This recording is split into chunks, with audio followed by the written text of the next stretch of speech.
Magandang araw Pilipinas! Isang matinding revelasyon ang lumutang ngayong araw matapos kumalat ang isang umano'y audio recording na naglalaman ng di umano'y pagbabanta ni Pangulong Kuting Jr. sa buhay ni Vice Presidente Inday Sara Duterte.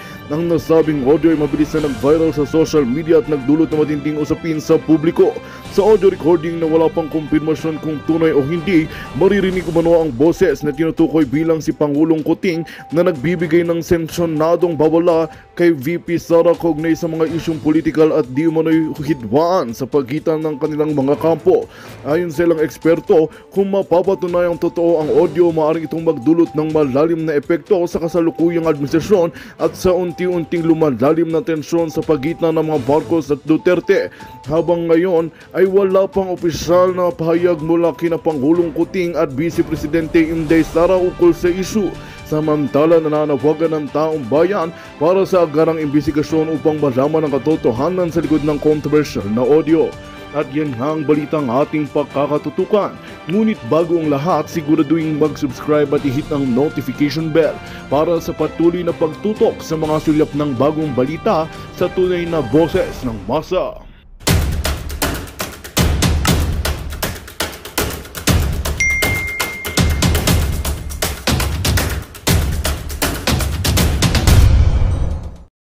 Personal ko itong karanasan na kausap po ako mismo ni Pangulong Duterte noong nandun kami sa Davao. Yun ang pinag-usapan namin. Binanggit ko pa nga, ito mga to, gusto maging, basta ito, binanggit ko, bla bla bla. Hindi naman yan tinatanong ako to know kung nag-aas ng permission. Hindi yon. Humihingi lang ng opinion sa social media. Ano daw ba ang response ng mga tao dito sa tao na ito? Sino ba ang sa tingin ko na malakas na pulis na gusto ng mga netizen? So tinanong niya sa akin yun. So sinagot ko ito. Di ba?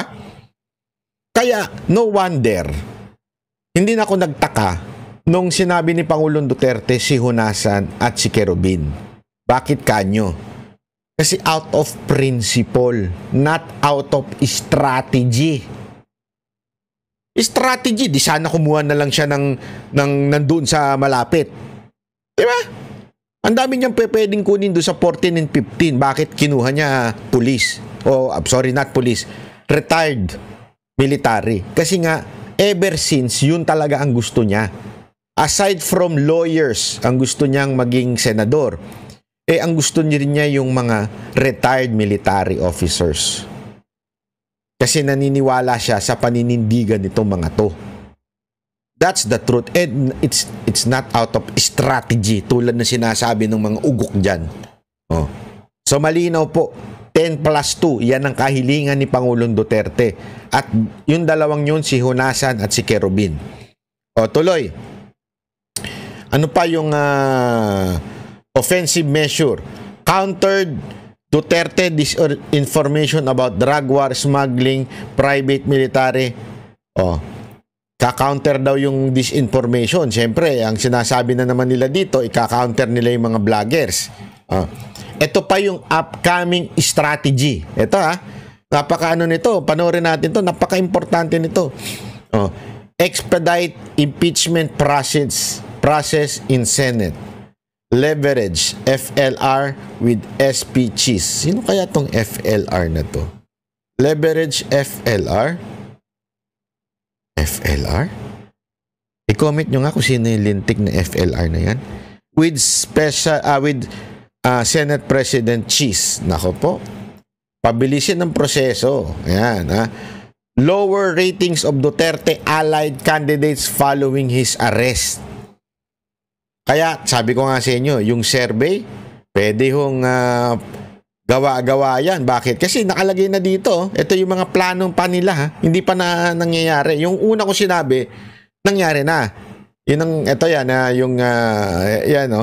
Offensive measures executed with ED, ibig sabihin tapos na. Itong sinasabi ko ngayon sa inyo ay yung upcoming strategies and actions. Renew ICC collaboration for warrants against BG and De La Rosa. So nakikipag-usap sila ngayon sa ICC para sa arrest warrant ni BG at saka ni De La Rosa. continued domestic investigation into drug war and confidential funds. Kaya hindi tumitigil yung mga congressman, di ba?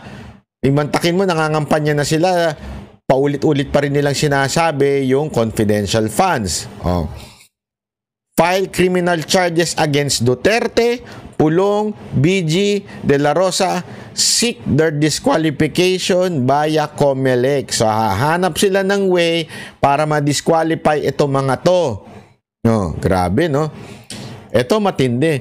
Financially back Carlo Nograles campaign. Popondohan si Carlo Nograles para mawala ang Davao sa mga Duterte. Kayo mga taga Davao, yung totoo. Yung totoo. Madadala ba kayo sa pera? Ako, naniniwala ako, malabo. Hindi kayo madadala sa pera. Kilala ko kayo. Matindi ang paninindigan ng mga taga Davao. Nung dinukot si Pangulong Duterte, grabe ho ang tao sa Davao eh. Di ba? Pero popondohan. Anong ibig sabihin ito? Ibig bang sabihin, babayaran ng mga tao? I don't think so. Ang tanong, babayaran kaya yung eleksyon? Ayun ang medyo maaari. Yung mga COMELEC dyan, bantayan ninyo. Mga pulis dyan. Naku po, pinalitan pa naman ng mga pulis dyan. Gago! Eto pa. Intensify counter disinformation effort. Shut down Duterte's fake social media accounts. Ayan na. So talagang effort nila ang social media. Kaya nga ngayon, merong nilabas na naman si Marbil. Gumawa siya ng task force ba yun? Hindi ko alam kung anong tawag dyan. Kalimutan ko na yung task force na na inano niya eh. Meron na naman siyang task force ngayon na ginawa para labanan itong mga vloggers, di ba? Freeze Duterte's financial asset. Naku po, antayin ninyo, ha? Yan ang kanilang gagawin. If you freeze ang Duterte's financial asset, kaya tayo'y magmatsyag mga kababayan. Kasi gagawin po nila ito. Ito pa lang po yung mga gagawin nila. Malinaw po yan, Andyan po, kasama ho dyan ng pagbabagsak sa mga vlogger, pagpapa-file ng criminal charges at para ma-disqualify sa COMELEC si Pulong, si Pangulong Duterte, si BG, si De La Rosa. Diba?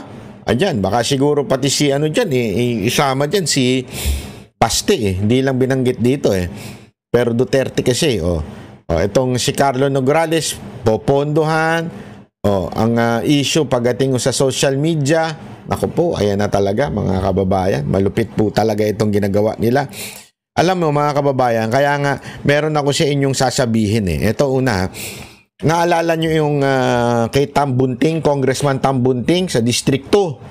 Sa distrikto nahuli daw di umano meron daw ginagawang investigasyon ng COMELEC dahil sa vote buying. Ito, panoorin nyo. Dito sa Parañaque area, may mga taong pinapapakot sa isang bahay. Paglalabas, may mga dalang plastic na mga goods. Warning ito sa kanila. We are watching you. Nako, we are watching you. District 2, yan ano po yan? Wait. Sandali lang Kasi yung may music yan hayop yung music, delicates tayo dyan. Tinanggal ka lang yung music Parañaque, congressman papasok tapos mamimigay. Di ba? Sa kayo nakakita ng ganyan mga kababayan. Parañaque area, may mga taong pinapasok sa isang bahay, paglabas may mga daladala na. Warning niya, we are watching you. COMELEC, gawin nyo naman po yung trabaho ninyo. Ayan di ba? Sino ho yan? Walang iba kung hindi si Gas Tambunting. Nako. Kita nyo yung mga yung ginamit ng mga sasakyan meron tarpaulin ni Gas Tambunting. Kaya dapat imbestigahan yan. Namimigay ba talaga si Gas Tambunting dyan ng mga grocery? Bakit? Balita ko, tinataob na daw siya balita ko. Meron daw tumataob sa kanya yung isang congressman, party list congressman to dati. Tapos ang nangyari, hindi ho ito pumirma. Yun ang masakit mga kababayan. Hindi ho ito pumirma wait sandali, bakit nawala yun? Ayan. Hindi daw ito pumirma ng ng impeachment ni VP Sara Duterte. Totoo. Ayan. Si Brian Yamsuan. Eto, personal nating kakilala to. Napakasipag nitong maman to. Walang biro. Napakasipag ng mama na ito. Lalo na nung panahon na nakasama na natin ito. Talaga namang ang grabe yung tiyaga. At ayan, kita nyo. Ayan. Duterte. Kita nyo naman. Dahil nga sa ikinampanya niya ang Duterte, kita nyo naman, di ba? Ang mga malalapit sa mga Duterte, ikinampanya niya. Kaya ayan mga kababayan.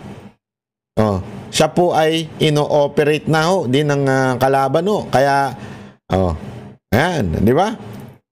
So, ginagawa nung kalaban niya na si Tambunting, namimigay daw di umano. Naku po, binabantayan na ikaw ngayon ng binabantayan ka na ng Comelec. Sana Comelec, tutukan nyo talaga yung pamimigay ni Tambunting di umano ng mga tawag doon, mga pagkain.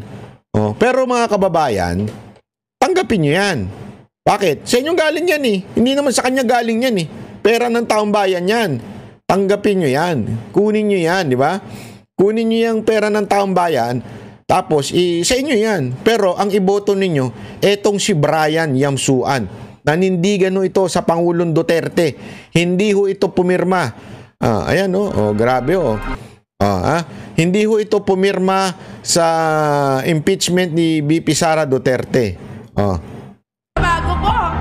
Ayan Yan ang ating iboto diyan sa sa Parañaque District 2. Okay? Ayan napakasipag niya mga kababayan. Ayan, okay? Meron pa po akong isa pang ipapakiusap sa inyo. Ito rin. Isa na mga kandidato ng PDP. Okay? Wait lang, bakit nawala yung kandidato ito ng PDP? Nagkataon ng mga kababayan wait lang. Ang kalaban naman po niya, walang iba kung hindi yung mga bata ni Romualdez at ni Marcos. Kaya papakita ko lang sa inyo para mas maintindihan ninyo, para mas maunawaan ninyo. Ito, ayan. Ito. Ang pangalan niya po ay ayan. Ayan. Ito po yung kandidato ni Duterte. PDP po ito. Okay? Sandali. Ayan po, ayan. Ito po ay walang iba kung hindi si Attorney Jordan M. Pizaras. Diyan naman po ito sa Tagbilaran City, sa Buoy. Pag kayo taga Buoy, kita nyo naman itong natin na ito. Kandidato natin ito ito po ay ayan, napakasipag din ito. At ang kalaban niya napakabigat mga kababayan. Ang kalaban niya walang iba kung hindi yung bata ni Romualdez at saka bata ni Marcos. Ito ay ang kalaban niya po dito, walang iba kung hindi sandali ito, papakita lang natin. Ang kalaban niya po ay si Chato. Ayan. Yung ang kalaban niya po ay si Chato na dating tumatakbong mayor. Hindi, sorry. Ang pangalan po ay si Congressman Edgar Sato. Siya po ay incumbent. Ibig sabihin, siya po ang congressman ngayon. At pumirma po ito sa impeachment ni VP Sara Duterte. Okay? Ang pangalan niya po ay si Congressman Edgar Sato. Ibasura na natin yan. At ang ating pong iboto ay si Jordan M. Pizaras. Si Attorney Jordan M. Pizaras. Ayan po. Okay? Ito pa. Ayan Kita nyo naman. Kinakampanya na rin po niya. Siyempre, Duterte to Kinakampanya po niya ang buong PDP slate. sa 1st District ng Bohol. Okay? Napaka-ano yan? Madaling tandaan. Bakit? Masarap po ang pizza. Pizza Ras. Yun. So, madaling tandaan. Jordan M. Pizza Ras. Magaling na, masarap pa. Bakit? Jordan, magaling yan mag-basketball, di ba? Jordan. Pizza Ras. Pizza. Ibig sabihin yan, talagang magaling na, masarap pa. Yan po si Jordan Pizarras. Mga kababayan, eto, tingnan nyo naman ang tikas ni Sir. Umaten pa siya ng inauguration ni Trump. Nandito pa siya, mga matitikas sa mga kasama niya kasi magaling na abogado to. Pero yung kalaban niya, ayan, na namimigay. Siyempre, kasama si Romualdez. May isa pa siyang kalaban Yung mayor naman, may mayor din siyang kalaban na tumatakbo ring congressman, malapit naman sa mga Marcos. Kaya kayo, mga kababayan, isa na lang, si Jordan Pizarras na lang, di ba? Na PDP. So, napaka, niyan. Sana, baguhin na natin ng politika. Di ba? Kitang-kita naman po natin ang ginagawa ng gobyernong ito sa panggigipit. Ayan, no to impeachment. At saka pag sabi nga niya, pag nanalo daw siya na ipapawalang gagawa siya ng resolution, siya na pawalang bisa ang nangyaring impeachment. Bakit to kanyo? Meron ba itong legal basis? Meron po itong legal basis kasi nga tandaan ninyo, pang-apat na impeachment. Hindi dininig yung first, second, and third. Tumalon sa pang-apat. Hindi po tama ang proseso yun. Maling proseso po yun. Yung tatalon ka na lang sa fourth nang hindi mo dinidinig yung first, second, and third. Ang tawag po kasi dito, para sa mga kaalaman, kasi may mga iba pa rin pong medyo inaawa yung ibang mga kababayan natin Ang tawag na po kasi kay VP Sara Duterte, impeach na po siya. Ano yung gagawin sa Senate? Iba po yun, impeachment trial. Pero same lang yung name, pero impeachment trial po siya. Pero pagdating sa Kamara, na-impeach na po si VP Sara Duterte sa Kamara. Pero Vice President pa rin po siya. Ang ibig lamang po sabihin nun, nagkaroon na ng quote-unquote pag-uusig sa kanya, nagkaroon na ng probable cause, supposedly.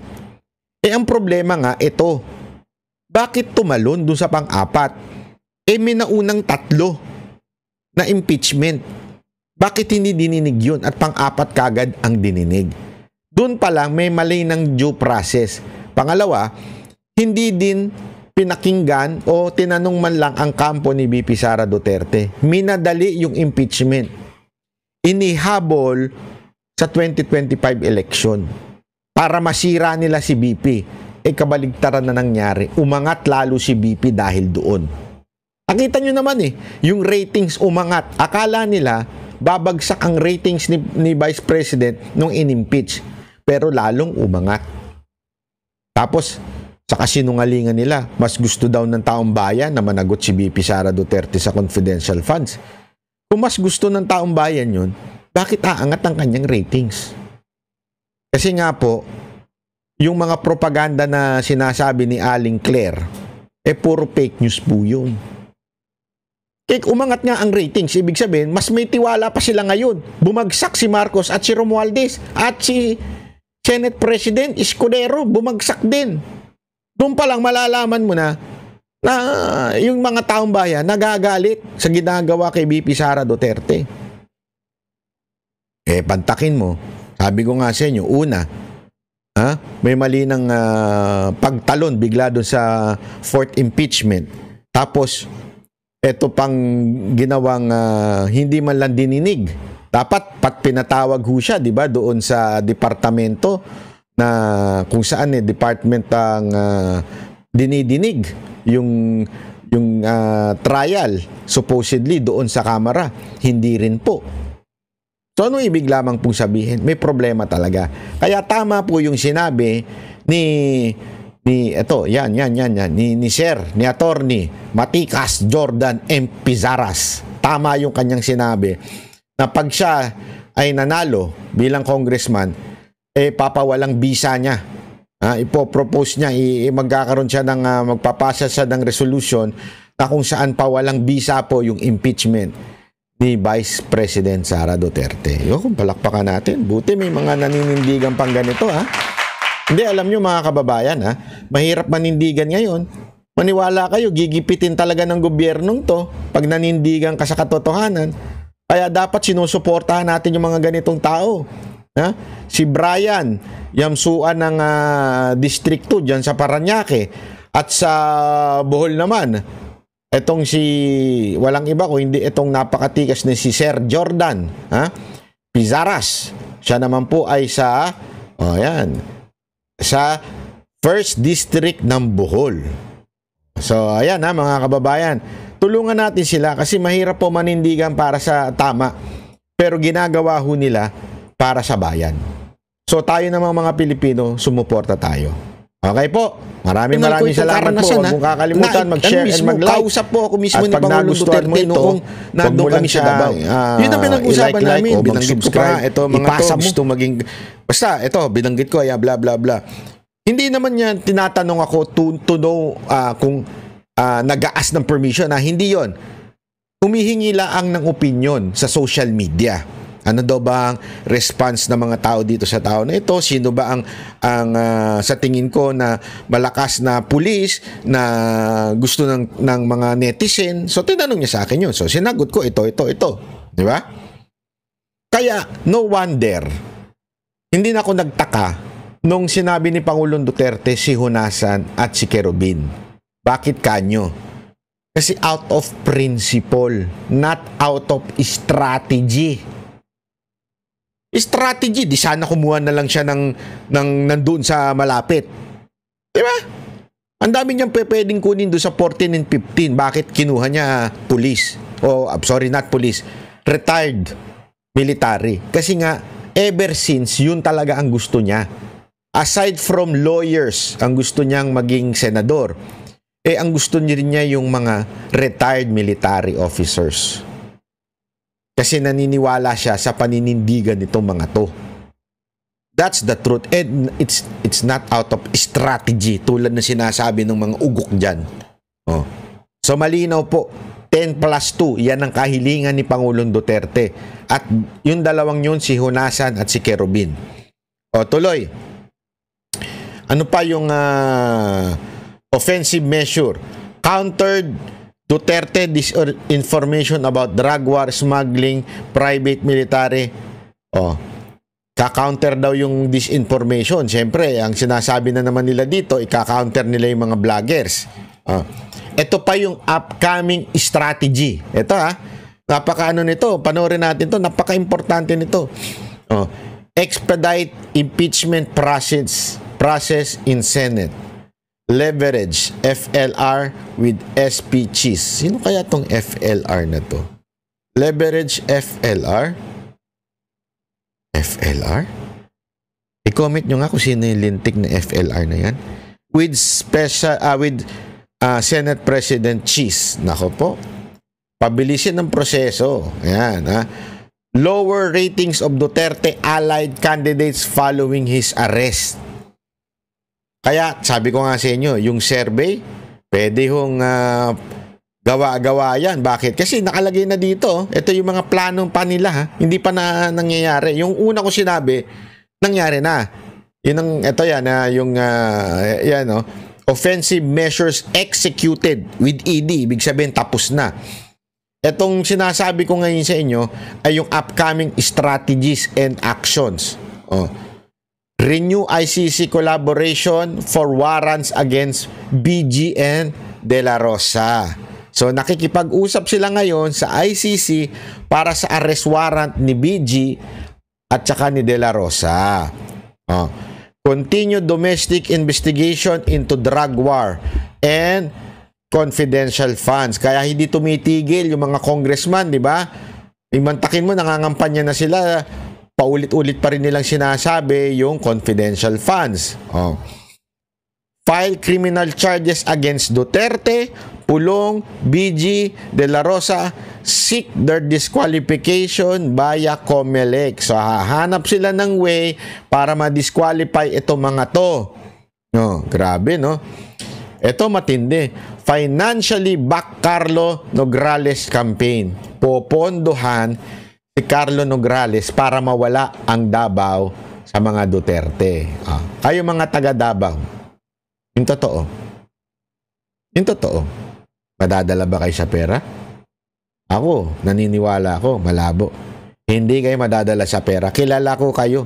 Matindi ang paninindigan ng mga taga Davao. Nung dinukot si Pangulong Duterte, grabe ho ang tao sa Davao eh. Di ba?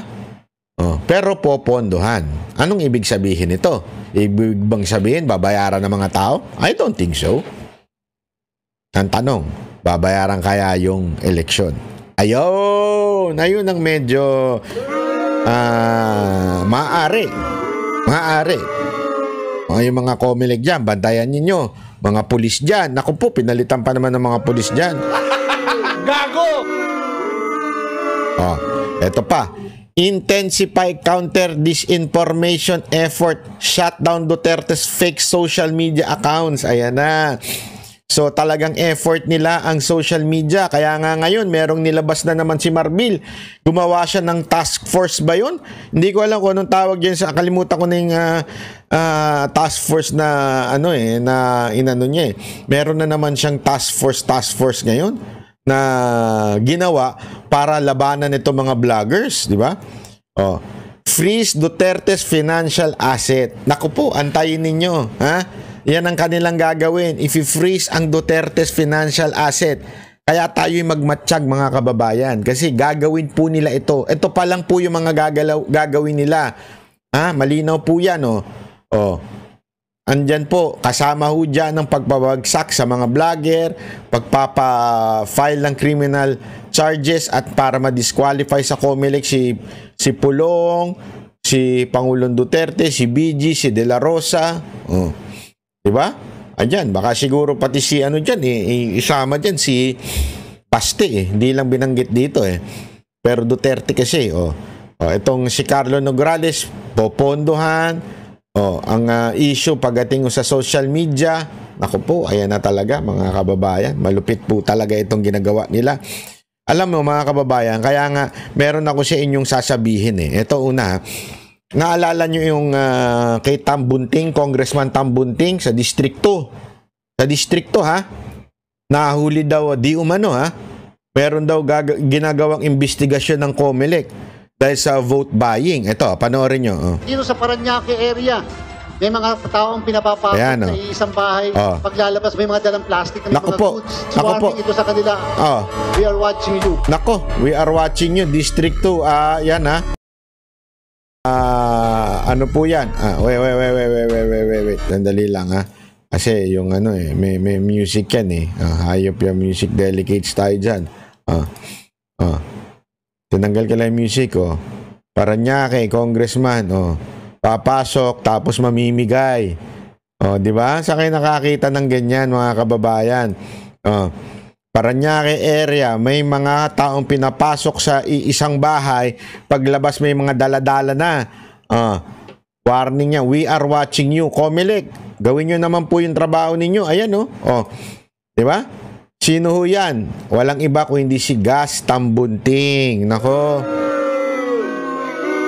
Kita nyo yung mga yung ginamit ng mga sasakyan meron tarpaulin ni Gas Tambunting. Kaya dapat imbestigahan yan. Namimigay ba talaga si Gas Tambunting dyan ng mga grocery? Bakit? Balita ko, tinataob na daw siya balita ko.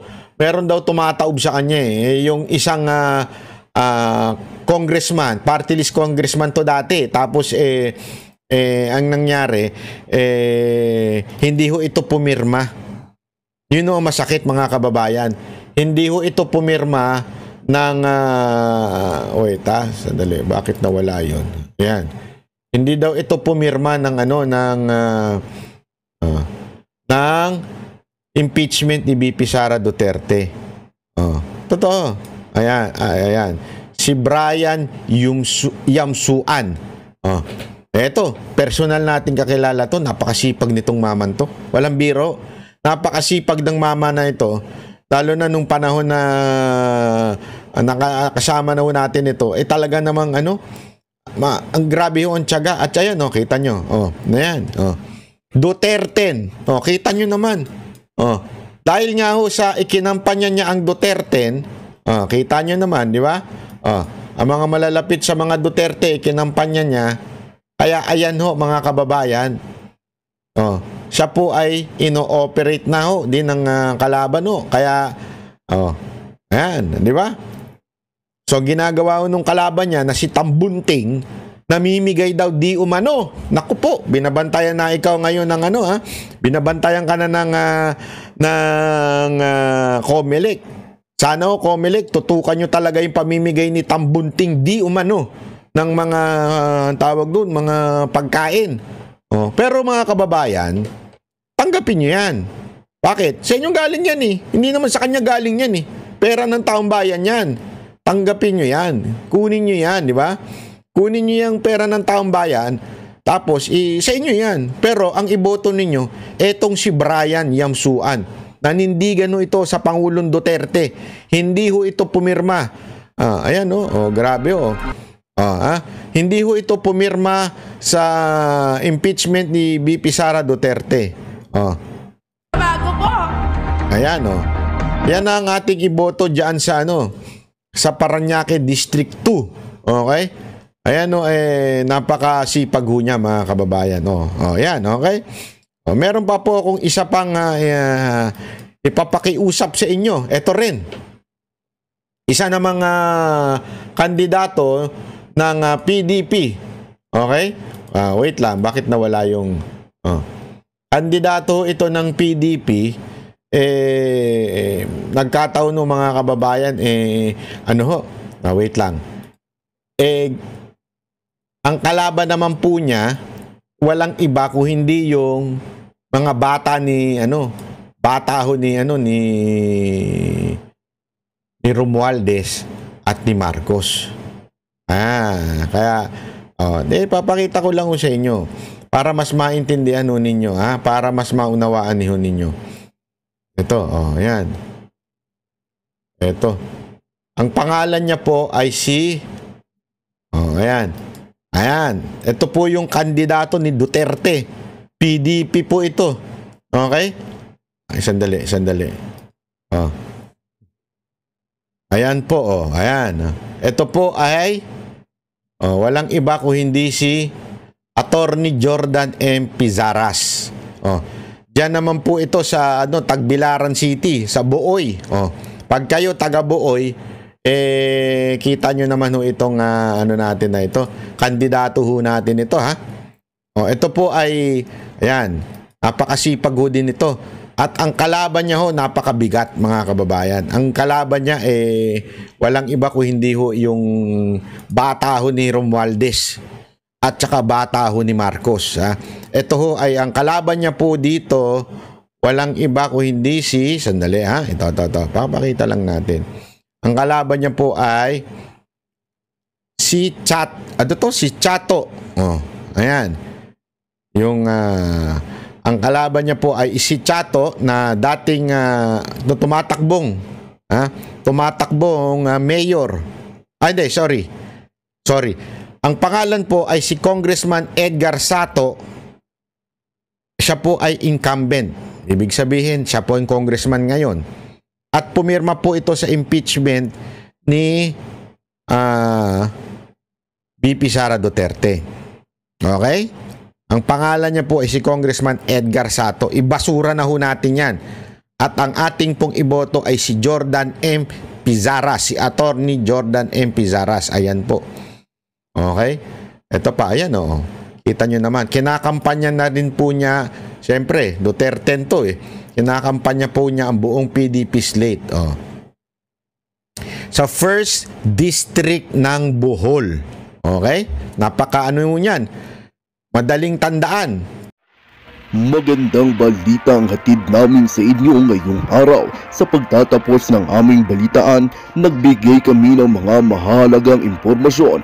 Maraming salamat sa pagtutok at pagsuporta sa aming programa. Huwag kalimutang manatili sa mga susunod na araw para sa mga bagong balita at mga kwento na dapat nating abangan. Mula sa Boses ng Masa, magandang araw Pilipinas!